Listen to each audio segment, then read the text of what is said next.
ensinga giyugumya ng'omuyaga mungi era nze nja kusinza Katonda. Kakirenge ensi etabuse nnyo wakati mu kunyenya era nze nja kuba nkyamulinze. Kalirenge eryato lisanyewo ng'eryato bupapajjo mu ntiisa era nkyamulinze.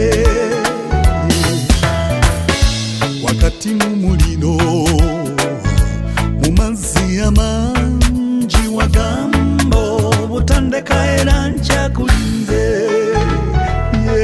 Suubiranga Yesu akyandowooza Suubiranze kubanga ensungu yeeyo era kamuwenge ebintu byange ampa obulamu bw'emirembe. Suubiranga Yesu akyandiko nsiba kubanga ensungu yeeyo era kamuwenge ebintu byange ampa obulamu bw'emirembe. ng'obugagga busanyewo bwe nakolera emyaka emingi nja kusinza Katonda.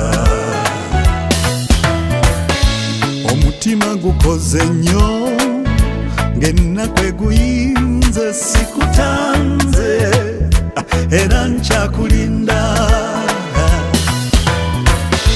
Ne Yobu bwe yafiirwa bye yalina yaguma teyakyuka byakuguma era nkyakulinze. Obanga ntawanyemu kasita kyakaseera kijja kuggwa kaŋŋume era gwe Katonda. Suubira Suubiranga Yesu akyandowooza suubira nze kubanga ensungu yeeyo era kamuwenge ebintu byange ampa obulamu bw'emirembe.